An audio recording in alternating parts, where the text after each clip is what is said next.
ఓం నమో వెంకటేశాయ. So ఒక 3 రోజుల కింద నాగ చైతన్య శోభిత ధూళిపాల జాతకాన్ని నేను విశ్లేషించడం జరిగింది. దాని మీద చాలా తీవ్రమైనటువంటి డిబేట్లు అవన్నీ సాగుతా ఉన్నాయి. సో నేను ఆ జాతకాన్ని చెప్పడానికి ప్రధానమైన కారణం ఏమిటంటే, నేను ఇంతకుముందు సమంత నాగ చైతన్య జాతకాన్ని చెప్పి ఉన్నాను కాబట్టి దానికి ఎక్స్టెండెడ్ గా ఈ జాతకాన్ని చెప్పడం జరిగింది తప్ప, నాకు మళ్ళీ నేను ఇచ్చినటువంటి మాట మీదనే ఉంటాను, సెలబ్రిటీ జాతకాలు చెప్పను అని చెప్పాను. నేను ఇక మీద సెలబ్రిటీ జాతకాలు చెప్పడము మానేశానని చెప్పాను. అదే మాట మీద ఉంటున్నాను. నేను కంటిన్యూ చెయ్యను. సో ఆ చెప్పాల్సినటువంటి పరిస్థితి కూడా లేదు. సో సెలబ్రిటీ జాతకాలు కానీ రాజకీయ విశ్లేషణలు కానీ నేను చెయ్యను అని చెప్పి మీకు నేను మొన్న 2 నెలల కింద నేను ఒక వీడియో పెట్టి ఉన్నాను.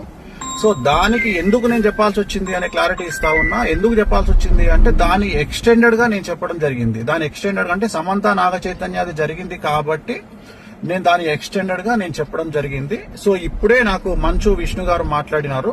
సో మా ప్రెసిడెంట్ మంచు విష్ణు గారు మాట్లాడినారు. నేను వారికి కూడా నేను క్లారిఫికేషన్ ఇవ్వడం జరిగింది. సో నేనేం చెప్పానంటే, ఇక మీదట నేను సెలబ్రిటీ జాతకాలు కానీ రాజకీయ జ్యోతిష్యాలు కానీ పర్సనల్ ఎవరికి సంబంధించినటువంటి వ్యక్తిగతమైనటువంటి అంటే సెలబ్రిటీ జాతకాలని విశ్లేషించేటువంటి అవకాశం లేదు. అది చెప్పను. ప్రత్యేకించి నాగ చైతన్య గారి జాతకం చెప్పడానికి కారణం ఏంటి అంటే, ఓన్లీ వన్ రీజన్ ఏంటంటే, సమంత అది జరిగింది కాబట్టి దాన్ని ఎక్స్టెండెడ్ గా దీన్ని మాట్లాడినాను. అంతే తప్ప ఇక మీదట నా నుండి మీరు సెలబ్రిటీ జాతకాలు నేను చెప్పను అని చెప్పాను. అదే మాట మీద ఉంటున్నాను. సో మంచు విష్ణు గారితో కూడా ఇప్పుడే మాట్లాడినాను. మాట్లాడితే సార్ మాట్లాడినారు. సో చెప్పాను నేను ఇది పరిస్థితి అంటే, ఆయన కూడా వెరీ గుడ్ డిసిషన్ స్వామి గారు అని చెప్పారు. సో నాకు కూడా తెలుసు. కానీ ఈ ఒక్కటి చెప్పడానికి కారణం ఏంటంటే, ఆల్రెడీ జరిగింది కాబట్టి దాన్ని ఎక్స్టెండెడ్ గా ఇది మాట్లాడాను. సో ఇక మీదట నేను సెలబ్రిటీ జాతకాలు చెప్పను అనే మాట మీదనే ఉంటున్నాను. నేను ఎక్కడ సోషల్ మీడియాలో వేరే వాళ్ళ జాతకాలని విశ్లేషించే ఉద్దేశము నాకు లేదు. నేను ఇక మీదట పెట్టను. విష్ణు గారు కూడా వచ్చిన తర్వాత కలుద్దామని చెప్పినారు.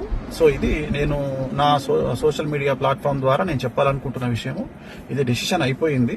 నేను ఓన్లీ బికాస్ ఆఫ్ అది ఎక్స్టెన్షన్ కాబట్టి సమంత ఇష్యూ, అందుకని చెప్పాల్సి వచ్చింది. అంతే తప్ప ఇక మీదట నా నుండి ఇలాంటివి మీరు ఎక్స్పెక్ట్ చేయలేరు. నేను చెప్పను కూడా. ఎలాంటి సెలబ్రిటీకి సంబంధించినటువంటి చెప్పాల్సినటువంటి పరిస్థితి నాకు లేదు. నేను చెప్పను. ఓం నమో వెంకటేశాయ.